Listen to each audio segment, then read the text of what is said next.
La vedette, ce n'est pas nous, c'est évidemment Audrey.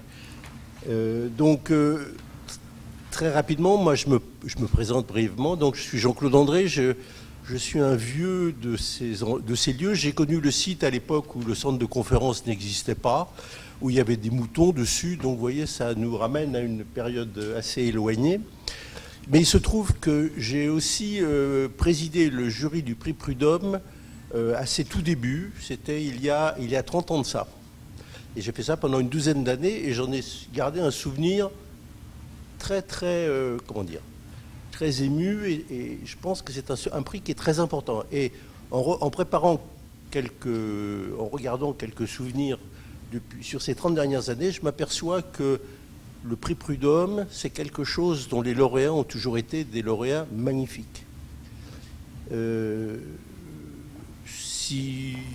Allez sur le site de Météo et Climat, regardez la liste des lauréats, vous y trouverez la directrice du Centre européen de Reading, vous y trouverez des anciens directeurs de laboratoire, vous y trouverez les grandes figures de la communication sur le climat actuel, Christophe Cassou, j'ai oublié son prénom, m'échappe, Vimeux, etc. Pardon ? Françoise Vimeux, voilà, merci Philippe. Et donc c'est extraordinaire. Alors pourquoi c'est comme ça ? J'ai une petite explication. C'est que contrairement à d'autres prix, par exemple ceux décernés par des institutions beaucoup plus renommées, comme l'Académie des sciences, ce ne sont pas des parrains qui vous proposent, parce que les parrains, c'est bien connu, ça ne connaît que ses filleuls. Donc évidemment, ce qui se passe à côté, on ne sait pas trop. Et là, c'est les candidats eux-mêmes qui présentent leur dossier et qui le présentent avec tous les documents qu'ils souhaitent apporter à la connaissance du jury. Ça fait dire que depuis 30 ans, il y a une vingtaine de candidats par an, ce qui est extraordinairement important en nombre par rapport à ce qui se passe dans d'autres prix. Ça prouve que la compétition est forte, première chose. Deuxièmement, le jury, je crois, et c'est toujours le cas, et ça a toujours été le cas, est un jury indépendant, scientifiquement compétent et qui travaille beaucoup. Donc ça veut dire que finalement les dossiers qui sont choisis sont vraiment les meilleurs dossiers. Et qui plus est, le jury se dit, mais une année on peut se tromper, on peut oublier un très très bon dossier.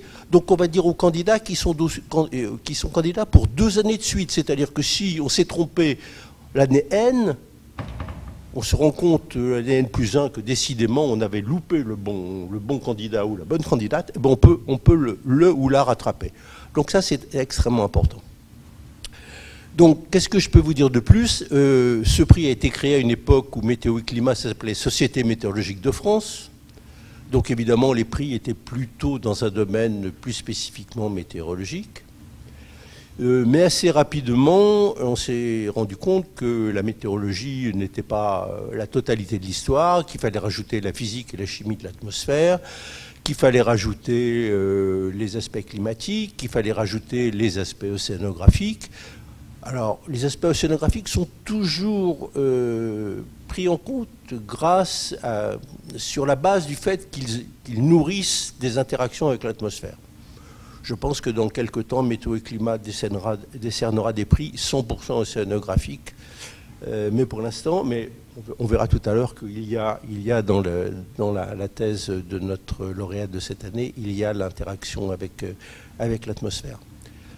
Dernière chose que je voulais dire, c'est que le prix, à une époque où on ne parlait pas de parité, le prix a toujours été décerné de façon assez paritaire. J'ai regardé, sur les 30 dernières années de fonctionnement du prix, il y a 30% de lauréates, ce qui est quand même pas mal, et sur les 10 dernières années de fonctionnement du prix, il y a 40% de lauréates.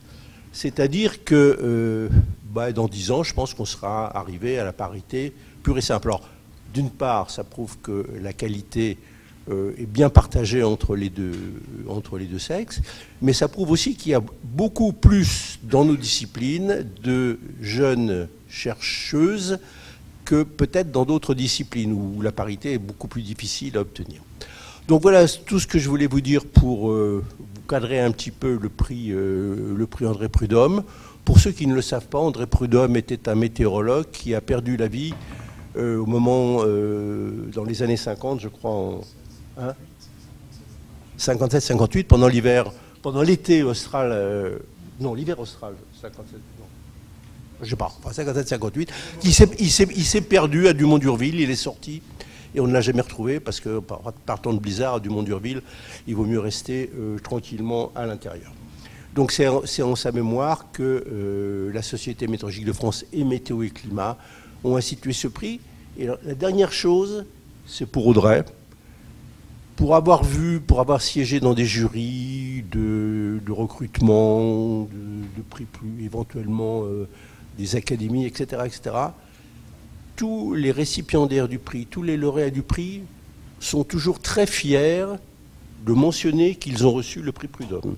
Et à chaque fois que j'ai eu l'occasion de consulter ou d'avoir à défendre des dossiers où il y avait le fait que le candidat ou la candidate avait reçu le prix Prud'homme, eh bien ça avait une importance dans l'esprit des gens. Parce que je crois que ce prix est connu comme étant un prix compétitif qui ne récompense que des gens de qualité. Et ayant dit cela, je passe la parole à un véritable scénographe, ce que je ne suis pas, que j'ai jamais vraiment été, mais un bon océanographe, Philippe, qui va peut-être nous parler un peu plus spécifiquement du sujet de travail d'Audrey. Merci Jean-Claude.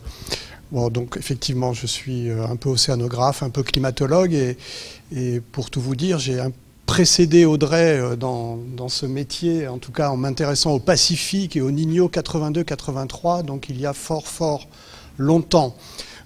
L'objectif, c'était de développer des modèles d'océan Pacifique tropical qui se sont consolidés depuis et qui nous servent encore aujourd'hui à faire des simulations climatiques en particulier. Donc c'est avec beaucoup de plaisir que j'ai découvert ce travail et le choix du jury de la SMF. Un mot de Météo et Climat, pardon. Météo et Climat, ex-Société météorologique de France, société savante fondée en 1832. C'est vous dire si on est ici avec un prix qui a, en tout cas qui est adossé à une société savante, qui a une histoire et qui porte des activités très riches depuis fort longtemps. Donc c'est pour ça que ce prix est prestigieux. Puis on a parlé de Prud'homme, 57-58, c'est l'année géophysique internationale. La communauté internationale a décidé à ce moment-là de s'intéresser à ce qui se passait au niveau, en particulier du Pacifique, où la guerre de 39-45 avait permis d'énormes quantités de mesures qui suscitaient l'intérêt des océanographes, des météorologues, des climatologues, qui étaient peut-être un petit peu moins en puissance dans nos communautés. Mais voilà, toute cette histoire, elle vient de là, et donc le travail d'Audrey Delpech, qui a été retenu par le jury de Météo et Climat, est un travail absolument remarquable qui se fonde sur l'analyse des observations et des constats que nos modèles de climat, donc qui associent les différentes composantes du système climatique terrestre, océan, atmosphère, et d'autres composantes encore dont on a un peu entendu parler ce matin, eh bien, sont encore plein de lacunes, et en particulier quand on s'intéresse à des échéances longues. Alors voilà, moi j'ai regardé le Pacifique très au-dessus de la thermocline, et Audrey s'est intéressée aux couches sous-jacentes de l'océan, sous la thermocline, qui est cette zone qui sépare une couche très mélangée de couches supérieures de l'océan, de couches sous-jacentes où on a l'impression qu'il se passe moins de choses. Et il se passe effectivement moins de choses quand on regarde à très haute constante de temps. Quand on s'intéresse à des caractéristiques temporelles plus longues, eh bien, il y a une vie qui s'agite dans ces couches et qui est critique pour les interactions sur le long terme et donc pour le climat, les interactions avec l'atmosphère. Voilà, donc Audrey va vous présenter son travail sur les courants de jet qui sont sous la thermocline dans l'océan Pacifique tropical. Un travail absolument remarquable, je le disais, parce que s'appuyant sur les observations, c'est aussi le bénéfice des efforts de la communauté internationale et dans laquelle la communauté française a été et est toujours très présente en matière d'observation in situ, de dériveurs lagrangiens qui sont lâchés dans les océans, désormais de plus en plus profondément, qui demandent une quantité de travail phénoménale, un engagement de très long terme. Derrière, il faut des méthodes absolument exceptionnelles qu'Audrey va vous présenter. Je suis incapable de les commenter, mais sachez qu'elle est allée chercher les contacts pour ces méthodes dans des disciplines qui sont connexes aux nôtres, qui ne sont pas les nôtres, en physique des plasmas, je m'aventure en physique des plasmas, dans les instituts de mécanique des fluides avancés, dans les instituts d'astrophysique peut-être aussi. Voilà, donc j'espère que Audrey va vous intéresser à tout ça, mais c'est pour nous tous une invitation à toujours regarder aux marges de nos disciplines, et c'est là qu'on trouve les progrès. Donc toutes les présentations de ce matin en sont un exemple, et c'est la marche que Jean-Claude, tu avais un peu lancée, enfin fortement lancée quand tu étais à la tête du CNRM à l'époque, c'est-à-dire d'élargir l'horizon intellectuel des atmosphériciens vers les autres compartiments du système climatique terrestre. Voilà, donc ça c'est une aventure qui continue. Voilà, donc des données, des méthodes innovantes, et tout ça pour nous révéler ce qui se passe sous la thermocline. Donc Audrey, avec Jean-Claude, nous allons te remettre le prix. C'est la forme d'un diplôme, et puis Météo et Climat associe ce diplôme à un petit pécule qui sera versé directement sur ton compte. J'ai compris que c'était offshore, du côté de UCLA actuellement et du JPL, donc en Californie, où Audrey est en postdoc actuellement. Voilà. Bravo.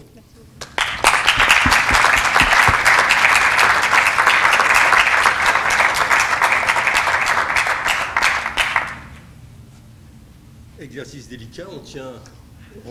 Philippe, tu tiens une partie. Voilà. Et prends-le, saisis-le. Nous le lâcherons, nous le lèverons. Voilà. Donc bravo, donc au nom de notre président, Jean Jouzel, qui est président de Météo et Climat, et puis de Laurent Sémar, qui présidait le jury de sélection du prix Prud'homme. Nous te remettons ce diplôme avec toutes nos félicitations, et tu as la parole pour 30 minutes environ pour nous éclairer sur ces aspects complexes des eaux profondes, pacifiques. Voilà. Bravo.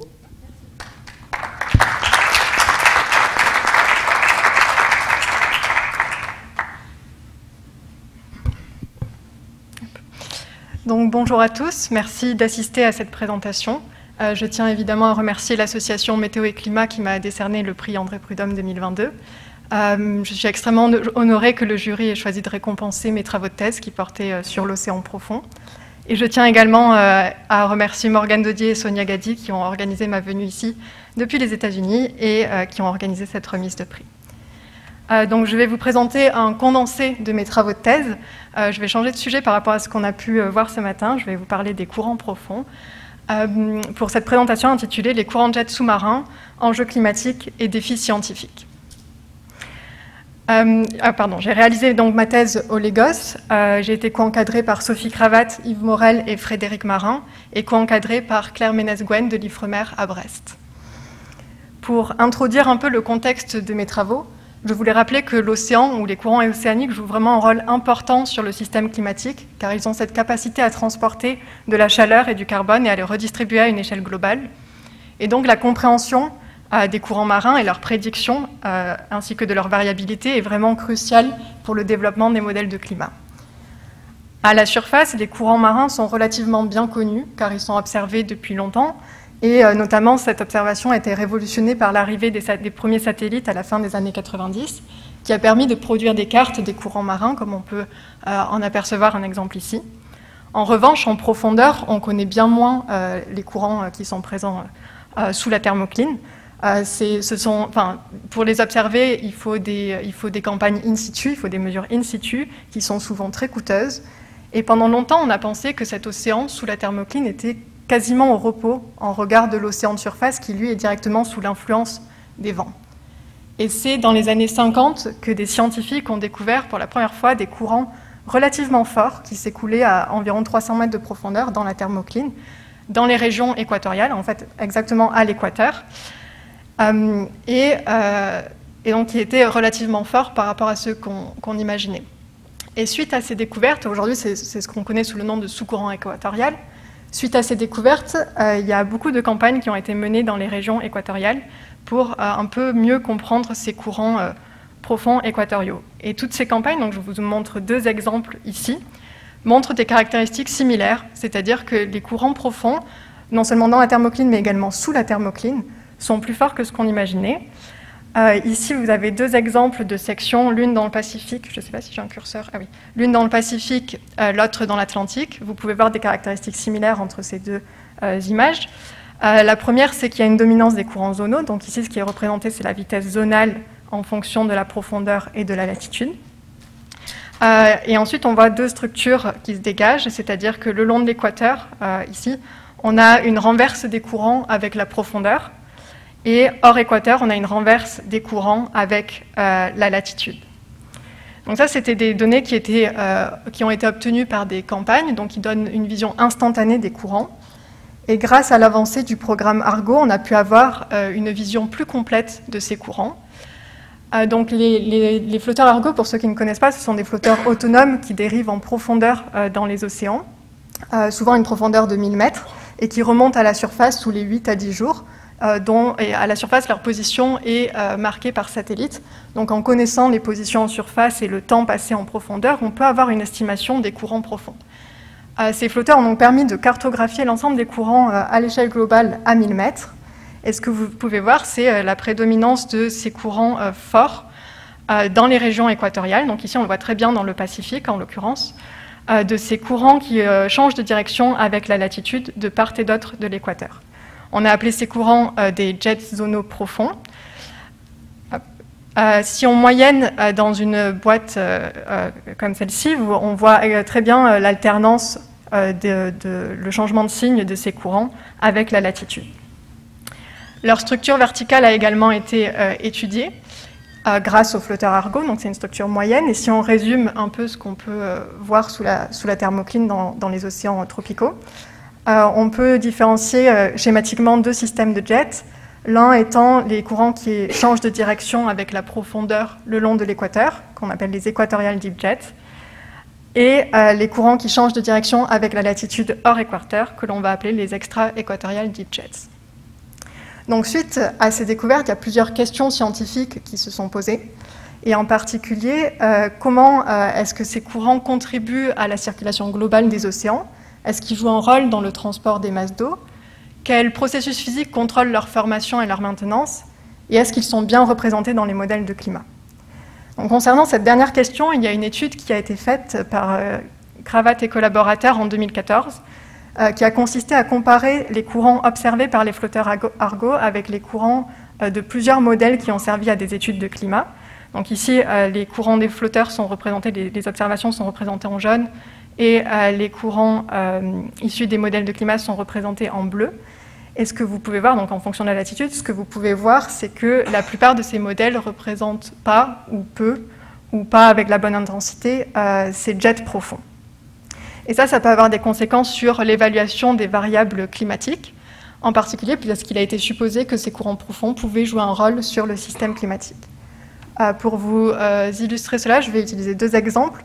Le premier provient d'une étude qui a été publiée par Cabret et collaborateurs en 2015. Et ici, je l'illustre en vous montrant une de leurs figures qui représente l'extension de la zone de minimum d'oxygène que l'on trouve dans le Pacifique Est, dans différents modèles de climat, ici ce sont les courbes en couleur, et dans les observations en noir. Et ce que vous pouvez voir, c'est que la plupart des modèles de climat tendent à surestimer l'extension de cette zone de minimum d'oxygène, ici en particulier dans la région équatoriale et dans le Pacifique Sud-Est. Et une des hypothèses des auteurs était que si les modèles de climat ne représentent pas correctement les courants profonds, et en particulier les jets, alors ça pouvait induire des biais systématiques dans la représentation des zones de minimum d'oxygène. Et ça peut avoir des implications pour le couplage physique-biologie, ainsi que le cycle du carbone, dont les régions les zones de minimum d'oxygène jouent un rôle crucial. Le second exemple, c'est la modulation de la température de surface par les courants profonds dans les régions équatoriales. Donc ici, je vous illustre cela par une figure issue d'un article de Brandt et collaborateurs. Ce que l'on peut voir, c'est que les auteurs ont démontré que la température de surface dans l'Atlantique équatorial possède le même cycle de variabilité, donc ici c'est représenté en rouge, que celui des courants profonds à 1000 mètres, ici les courbes en noir. Ce cycle de variabilité est un cycle de 4,5 ans qui est connu pour être le cycle de variabilité des courants équatoriaux profonds dans l'Atlantique. Et donc les auteurs ont conclu que si ces courants profonds pouvaient moduler la température de surface, alors ils pouvaient avoir des implications pour le couplage océan-atmosphère et pour la prédiction des pluies dans les régions équatoriales. Donc ces deux exemples illustrent le fait qu'il est vraiment nécessaire de mieux comprendre les processus physiques qui conduisent à la formation de ces courants profonds. Mais alors qu'est-ce qu'on comprend de la formation des jets profonds? Alors, dans un premier temps, il est important de comprendre que le problème de la formation des jets n'est pas un problème propre à l'océanographie. On retrouve des jets dans l'atmosphère terrestre, illustrée ici par le jet stream, et aussi dans les atmosphères des géantes gazeuses comme Jupiter et Saturne. Il y a une large littérature qui aborde le problème de la formation des jets dans ces différents domaines, mais de manière générale, et à bien des égards, les processus de formation des jets restent encore une énigme. Donc je ne vais pas rentrer dans le détail de toutes les théories qui ont été développées, mais de manière générale, il n'y a pas vraiment de consensus, et les théories développées ne s'appliquent pas forcément à l'océan, ni à l'océan profond, et encore moins aux régions équatoriales. Donc c'est vraiment des théories plutôt générales de géophysique qui ont été développées. Mais la manière dont on peut voir, dont on peut résumer ces théories pour l'océan est la suivante, et ça c'est un schéma qui a un peu guidé mes travaux de thèse. C'est dans la mesure où ces courants profonds ne sont pas forcés directement, puisqu'ils ne sont pas sous influence du vent. Il y a des processus de forçage, comme les vents ou les courants de surface, qui vont propager de l'énergie en profondeur, de l'énergie turbulente. Cette énergie va subir un processus de transformation qui va générer des structures que l'on appelle jet-like, qui à leur tour vont subir un processus d'équilibration pour structurer la circulation telle que l'on peut l'observer. Donc je disais, c'est ce schéma qui a guidé ma thèse, et si je rajoute en plus l'implication des courants profonds sur la distribution des masses d'eau, je peux vous résumer mes deux objectifs de thèse qui étaient d'une part de mieux comprendre l'impact de ces courants profonds donc, sur la distribution des masses d'eau, et d'autre part de mieux évaluer les processus physiques à l'origine de la formation de ces jets profonds. Donc je vais tenter de répondre à ces deux objectifs au travers de cette présentation. Donc voici le plan que je vous propose. Je vais aborder les trois parties. Donc dans une première partie, on va regarder l'impact des jets profonds sur la distribution des masses d'eau. Et dans un second temps, les processus de formation, en s'intéressant d'abord aux sources d'énergie dans l'océan profond et aux processus physiques en eux-mêmes. Je ne vais pas avoir le temps de rentrer dans le détail de chacune de ces parties, mais elles font toutes l'objet d'un article qui a été publié dans un journal. Et donc, si vous êtes intéressé, je vous encourage à aller les consulter. Donc, je vous propose de commencer par la partie sur l'impact des jets profonds sur la distribution des masses d'eau à une échelle régionale. Et donc, pour répondre à cette question, je me suis appuyée sur un certain nombre de données in situ, en particulier les données de la campagne Cassiopée, qui a été réalisée en 2015 dans le Pacifique Sud-Ouest, représentée ici, et qui était dédiée à l'observation des jets profonds. J'ai ensuite complété ces données de campagne par un ensemble de campagnes historiques qui avaient été réalisées dans l'ensemble du Pacifique tropical. Pour chacune de ces campagnes, j'ai analysé la signature de traceurs comme l'oxygène, la salinité et la vorticité potentielle dans les différents systèmes de jets. Et si on commence par les équatorial deep jets, donc le système de jet qui est à l'équateur et qui change de direction avec la verticale, ce que je représente ici sur cette figure, c'est les profils équatoriaux de la vitesse en pointillé et de l'oxygène en trait plein, en fonction de la profondeur, donc, de la campagne Cassiopée.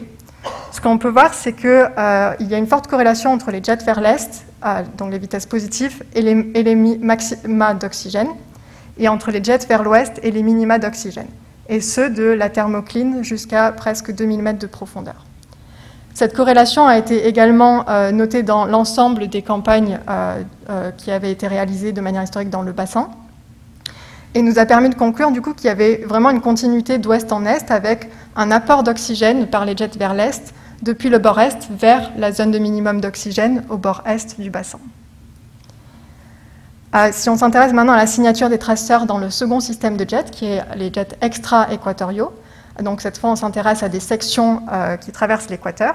Ici je représente la vitesse et les différents traceurs pour une section de la campagne Cassiopée, donc en fonction de la latitude. Ces graphes sont moyennés verticalement. Ce que l'on peut voir, c'est que cette fois, il y a une corrélation entre les jets vers l'est, donc ici les vitesses positives, et les gradients de traceurs, et entre les jets vers l'ouest, comme ici, et les zones homogènes en traceurs. Et à nouveau, on a trouvé que cette corrélation était aussi présente dans les campagnes historiques. Donc ici, on a l'ensemble des profils ou des sections d'oxygène et de salinité des campagnes historiques, et la vitesse zonale moyenne observée par flotteur Argo. Donc on voit la corrélation entre les jets vers l'est et les gradients, les jets vers l'ouest et les zones homogènes en traceurs. Et la manière d'expliquer la présence de zones homogènes de traceurs, c'est vraiment la présence de mélanges localisés dans l'océan. Donc on en a conclu que ces jets contribuent à des processus de mélange qui vont tendre à homogénéiser les masses d'eau, en particulier les masses d'eau qui arrivent des hautes latitudes, donc du courant circumpolaire, et qui sont advectées vers l'équateur dans les gyres subtropicaux. Ce sont des eaux qui sont particulièrement riches en oxygène, c'est pour ça qu'on a plus d'oxygène ici au sud. Et ces jets contribuent par des processus de mélange à l'érosion des masses d'eau. Il y a des explications physiques qui permettent de comprendre pourquoi le mélange serait localisé dans les jets vers l'ouest et pas dans les jets vers l'est, mais je ne vais pas rentrer dans les détails à ce stade. Donc pour conclure cette partie sur l'impact des jets profonds sur les masses d'eau, ce qu'on a pu mettre en évidence, c'est que les jets contribuent d'une part à la ventilation, c'est-à-dire à l'advection d'oxygène depuis le bord ouest vers le bord est où se trouve la zone de minimum d'oxygène, et à l'érosion des masses d'eau par la présence de mélanges localisés. Et le fait que les jets contribuent à la ventilation du Pacifique Est, ça confirme l'hypothèse que je vous ai présentée en introduction, l'hypothèse de Cabré en 2015, qui était que la mauvaise représentation des jets pouvait être à l'origine des biais systématiques des zones de minimum d'oxygène dans les modèles de climat. Donc cette étude a conclu le premier objectif de ma thèse, et on va maintenant s'intéresser au second objectif, qui était de mieux comprendre les processus de formation des jets profonds. Et dans un premier temps, on va s'intéresser aux sources d'énergie dans l'océan profond en tentant de comprendre vraiment quelle est la distribution spatiale de l'énergie turbulente en profondeur et quelles sont ses caractéristiques spectrales. Donc avec ça, on aborde la troisième partie de cette présentation. Comme je vous le disais en introduction, il y a très peu de mesures dans l'océan profond et jusque-là, les estimations du contenu spectral de l'énergie dans l'océan profond reposaient sur des données de mouillage qui sont des données ponctuelles et qui ne permettent pas d'avoir une vision à l'échelle d'un bassin ou une vision statistique du contenu spectral de l'énergie. Donc j'ai choisi pour pallier à ces manques, j'ai choisi de tirer profit de la base de données de flotteurs Argo qui a une couverture quasi globale. Et grâce aux estimations de vitesse profonde des flotteurs Argo, j'ai pu en extraire la partie turbulente et réaliser une carte comme celle-ci de l'énergie cinétique turbulente à 1000 mètres de profondeur, moyennée sur 20 ans. Donc ce qu'on peut voir ici, c'est différentes régions qui se découpent, notamment la région de bord ouest, la région ouest et est le long de l'équateur, et les régions extra-équatoriales. Le but étant de caractériser le contenu spectral de l'énergie dans chacune de ces régions. Mais la difficulté, c'est que la base de données Argo, les flotteurs Argo, ils fournissent des données complètement irrégulières puisqu'on ne maîtrise pas où les flotteurs vont pouvoir échantillonner, étant donné qu'ils suivent les courants. Et donc, cette irrégularité, elle empêche l'utilisation de méthodes spectrales classiques telles que des transformés de Fourier. Donc j'ai dû développer une méthode différente pour pouvoir extraire une information spectrale de cette base de données irrégulière. C'est une méthode qui repose sur une métrique que j'ai appelée Statistical Scale Function et dont le principe est de considérer des paires de mesures issues de différents flotteurs séparés d'une distance dx et dt et de calculer la métrique suivante qui correspond pour chaque dx et dt à faire la moyenne de l'ensemble des flotteurs séparés de cette distance dx et de ce temps dt de la différence des vitesses au carré. Et cette métrique, en fait, va nous permettre de comprendre les échelles dx et dt dominantes dans l'énergie cinétique turbulente. Un exemple de l'application de cette métrique, je vous montre cette métrique qui a été calculée pour la partie est du Pacifique équatorial.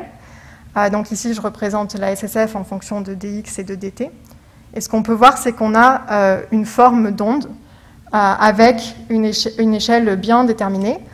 Donc ici, sur l'axe du temps, on peut lire la période de cette onde, qui est de 30 jours. Et sur l'axe des échelles spatiales, on peut lire la longueur d'onde, une longueur d'onde de 1000 km. Donc en appliquant cette méthode dans chacune des boîtes, on a pu déterminer le contenu spectral associé à cette énergie cinétique. Ici, on a une variabilité dominante qui est une onde qui a des caractéristiques de 1000 km de longueur d'onde et une période de 30 jours. Donc je ne vais pas vous montrer pour l'ensemble des boîtes, mais si je fais un résumé des différentes caractéristiques spectrales que l'on a pu obtenir sur un spectre, donc dans le plan nombre d'ondes fréquence, voici ce qu'on a pu obtenir pour les différentes régions. Les courbes correspondent aux relations de dispersion théoriques connues des ondes. Et on voit que en fait, ces variabilités, donc en fait, à chaque fois, on a pu mettre en évidence la présence d'ondes en profondeur. Et en particulier, j'attire votre attention sur le fait que ici, dans les régions extra-équatoriales, on a pu mettre en évidence la présence d'ondes barotropes de Rossby courtes. Donc, ce sont des ondes qui vont jouer un rôle dans la suite de ce que je vais présenter. Donc, avec ça, on a pu caractériser le contenu spectral de l'énergie profonde, de l'énergie en profondeur. Et si je reviens à l'objectif, au second objectif de ma thèse, qui était de mieux comprendre les processus de formation des jets. Donc je précise qu'ici, on va s'intéresser essentiellement en fait, au processus de formation des jets extra-équatoriaux, ceux qui sont alternés avec la latitude. On vient de mettre en évidence qu'une des sources d'énergie pour l'océan profond sont constituées d'ondes, en particulier d'ondes de Rossby barotrope courtes. Et donc la question que l'on s'est posée, c'est est-ce que ces ondes courtes de Rossby barotrope peuvent générer des structures qui ressemblent aux jets extra-équatoriaux. Donc pour répondre à cette question, j'ai développé un volet numérique dans ma thèse, donc là on aborde cette partie. J'ai développé un volet numérique où j'ai réalisé des expériences numériques idéalisées à partir du modèle CROCO, qui est un modèle qui résout les équations primitives, donc les équations qui gouvernent la physique des océans. L'idée était d'avoir une configuration simple. Donc ici, ce modèle a été pensé pour représenter le Pacifique tropical. Il s'agit d'un rectangle, l'équateur est au centre, la configuration est simple, donc il y a un fond plat, la stratification est constante. Et le forçage qui est imposé à ces simulations, c'est un forçage oscillant en surface, qui va permettre de générer des ondes dont le nombre d'ondes K et la fréquence oméga sont choisis. On se place dans une configuration 2D où seules les ondes qui sont générées par ce forçage sont des ondes de Rossby barotrope. Je vais vous illustrer ce que j'ai pu obtenir dans deux cas précis. Donc, hop, voilà. Donc ici, je vous montre deux expériences numériques. L'une qui a été forcée avec une onde de période 75 jours et une longueur d'onde de 250 km, et l'autre avec une période de 40 jours et une longueur d'onde de 500 km. Ces deux ondes suivent la même relation de dispersion. Et ici, donc, je vous montre le champ V à gauche et le champ U à droite de ces simulations. Et ce que l'on peut voir, c'est qu'au début de la simulation, donc, il y a l'onde forcée qui se développe. Et dans un second temps, dans la première expérience, celle-ci, il y a une instabilité qui se développe, qui génère des courants zonaux qui changent de signe avec la latitude et qui, une fois moyennés dans le temps, développent une structure qui ressemble à celle observée par les flotteurs Argo, au contraire de la seconde simulation où l'instabilité n'avait pas lieu. Donc, dans certaines simulations, une instabilité a lieu et elle ressemble aux jets zonaux extra-équatoriaux que l'on voulait expliquer. La question que je me suis posée, c'est est-ce qu'on peut décrire cette instabilité de manière analytique? Donc, pour pour développer un cadre théorique, en fait, dans ma thèse, j'ai interprété cette instabilité comme le résultat d'interactions triadiques non linéaires. C'est un cadre théorique qui avait été développé initialement dans la physique des plasmas pour décrire les instabilités d'ondes dans les plasmas et que j'ai appliqué au cas de l'océan pour les ondes de Rossby-Barotrope. Le concept est assez simple, il suffit de résoudre l'équation barotrope quasi-géostrophique pour une solution qui serait une onde de Rossby-Barotrope plus un ensemble de petites perturbations infinitésimales. Donc je vous passe les détails du calcul, mais ce qu'on retient de ce développement analytique, c'est qu'on peut prouver analytiquement qu'il y aura deux ondes qui vont croître de ces petites perturbations, que leur nombre d'ondes satisfont une interaction dite triadique, c'est-à-dire que la somme des deux nombres d'ondes est égale au nombre d'ondes de l'onde primaire. Donc on va appeler ces ondes avec les nombres d'ondes Q et P-Q pour intégrer cette relation, et que leur taux de croissance peut être calculé analytiquement. Donc ça, c'est un développement théorique. Si je vous montre sur un exemple ce que donnent ces taux de croissance, donc ici, je prends l'exemple d'une onde à 75 jours et 250 km, qui correspond au premier exemple que je vous ai montré. On sait que les ondes secondaires qui vont se développer correspondent au maximum du taux de croissance. Donc ici, ce qui est représenté, c'est le taux de croissance dans le plan spectral. Et on peut donc déterminer de manière analytique les caractéristiques spectrales de l'onde secondaire qui va se développer. Donc ici, je vous montre les caractéristiques spectrales des deux ondes secondaires. Et ce qui est intéressant, c'est cette seconde onde, l'onde Q, qui a des caractéristiques spectrales qui ressemblent aux jets extra-équatoriaux que l'on cherche à expliquer, à savoir des longueurs d'onde extrêmement grandes, aussi grandes que la longueur du bassin, une longueur d'onde méridienne courte, de l'ordre de 450 km, et des périodes longues. Donc ça, c'est un calcul théorique. Maintenant, si on revient sur les simulations et qu'on essaie de comprendre ce qu'on a obtenu dans les simulations et voir si on peut le mettre en rapport de la théorie, voici ce qui est... ici, je vous présente les caractéristiques, l'évolution temporelle des caractéristiques spectrales dans la première simulation, la simulation dans laquelle on avait une instabilité. Donc, je vous montre l'évolution en fonction du temps de la période du nombre d'ondes zonales et du nombre d'ondes méridien dans cette simulation. Ce que l'on peut voir, c'est qu'au début de la simulation, il y a une onde avec une période de 75 jours et une longueur d'onde de 250 km qui est présente. C'est normal, c'est ce qu'on avait forcé, c'est l'onde primaire. Et au bout d'un certain temps t, il y a une instabilité qui apparaît, donc, et l'onde qui va se développer a une période très grande. En fait, on ne peut même pas la voir parce qu'elle est plus longue que la durée de la simulation. Une longueur d'onde très grande également, qui est quasiment de la taille du bassin, une longueur d'onde zonale, et une échelle méridienne de l'ordre de 450 km, qui correspond donc à ce qui avait été prédit par la théorie d'interaction triadique non linéaire. Donc, par cet exemple, on peut montrer que ce cadre théorique convient pour décrire l'instabilité que l'on a pu observer dans les simulations. Maintenant qu'on a un cadre théorique, on peut s'en servir pour explorer l'ensemble des paramètres et l'ensemble du spectre des ondes barotropes de Rossby et se poser la question, quelles ondes, est-ce que toutes les ondes barotropes de Rossby peuvent donner naissance à des jets extra-équatoriaux comme on les observe? Et donc je me suis servi de cela pour explorer la sensibilité à l'ensemble du spectre. Et ici, ce que je vous propose de regarder, c'est quelles ondes barotropes de Rossby sont instables par instabilité triadique non linéaire. Donc ce que je représente sur ce graphe, c'est l'amplitude qu'il est nécessaire que l'onde primaire ait, ou l'amplitude minimale qu'il est nécessaire que l'onde primaire ait pour déclencher une instabilité, en fonction du nombre d'ondes de l'onde primaire et de la fréquence de l'onde primaire. Ce que l'on peut voir, c'est que dans toute cette partie du spectre, donc les ondes dites courtes, des petites amplitudes sont nécessaires pour déclencher une instabilité, alors que dans toute cette partie du spectre, les ondes longues, on ne déclenchera pas d'instabilité à moins d'avoir des très grandes amplitudes qui sont en fait même irréalistes, car on n'a jamais observé des ondes de Rossby-Barotrope avec des amplitudes de 3 mètres par seconde.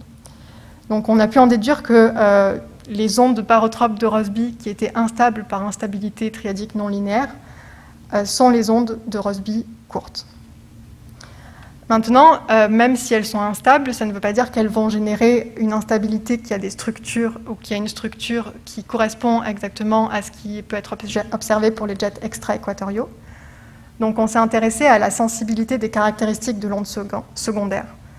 Ici, ce que je vous montre, c'est l'échelle méridienne, l'échelle zonale et la période de l'onde secondaire en fonction des caractéristiques de l'onde primaire. Sachant que l'on connaît les caractéristiques des jets extra-équatoriaux observés, on sait qu'ils ont une échelle méridienne de l'ordre de 500 km, une échelle zonale très grande et une période très grande, on peut en déduire pardon, il manque les légendes. On peut en déduire les caractéristiques nécessaires pour que l'onde de Rossby-Barotrop ait pour générer ces structures extra-équatoriales. Et donc l'intersection de l'ensemble de ces critères se trouve dans la boîte rose, représentée ici. Donc parmi les ondes courtes, on en a déduit que c'était les ondes courtes avec des périodes intra-annuelles qui pouvaient se déstabiliser en structures qui ressemblent aux jets profonds extra-équatoriaux. Ici, l'ensemble des points représente les différentes simulations numériques que j'ai pu réaliser. Et la couleur à l'intérieur des points représente l'échelle méridienne qui a été mesurée dans les simulations numériques, alors que la couleur en fond représente l'échelle méridienne attendue par la théorie. Et vous pouvez voir donc qu'il y a une bonne corrélation entre les deux.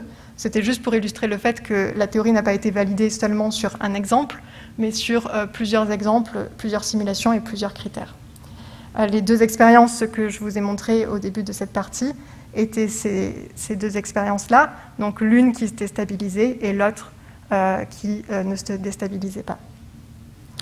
Donc si je conclus cette dernière partie, ce qu'on a pu mettre en évidence, c'est que l'interaction triadique non linéaire est un cadre théorique qui permet d'expliquer la formation des jets extra-équatoriaux, que parmi toutes les ondes de Rossby-Barotrop présentes dans le spectre, seules les ondes courtes étaient susceptibles de se déstabiliser par cette interaction, que parmi elles, seules les ondes courtes avec des périodes intra-annuelles pouvaient produire des jets profonds extra-équatoriaux avec des caractéristiques réalistes telles que l'on peut les observer. Et maintenant, si on met en regard ces différents critères avec les sources de variabilité en profondeur que l'on a pu observer par ailleurs grâce au flotteur Argo. Ici, je remets en évidence la présence de ces ondes de Rossby-Barotrop courtes dans les régions extra-équatoriales du Pacifique, qui correspondent, donc qui sont à l'intérieur des critères d'instabilité recherchés. Donc finalement, on a pu mettre en évidence que les ondes de Rossby observées avaient vraiment le potentiel pour se déstabiliser et créer des jets extra-équatoriaux tels qu'ils étaient observés. Donc voilà, ça c'était pour conclure la dernière partie, le dernier volet de cette thèse. Si je reviens sur l'ensemble de ma thèse, qui était finalement un peu guidée par ce schéma, ce que j'ai pu mettre en évidence, c'était d'une part l'impact des jets profonds sur la distribution et le mélange des masses d'eau, en particulier l'érosion des masses d'eau, ainsi que les processus de formation, ou en tout cas un processus de formation possible pour les jets extra-équatoriaux qui repose sur la déstabilisation d'ondes de Rossby courtes Barotrop par interaction triadique non linéaire. Donc évidemment, il reste encore beaucoup de questions pour comprendre l'ensemble de ce schéma, et ces questions constituent en fait les perspectives de cette thèse.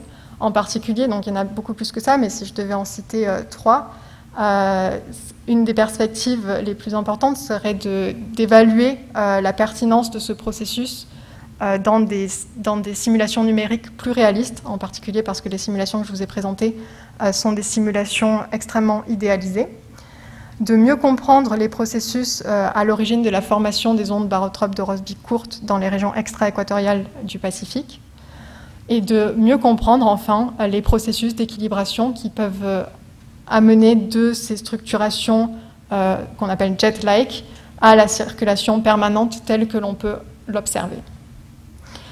Donc voilà, ça conclut la fin de ma présentation. Et je voulais simplement terminer par remercier toutes les personnes qui ont contribué à ce travail de thèse.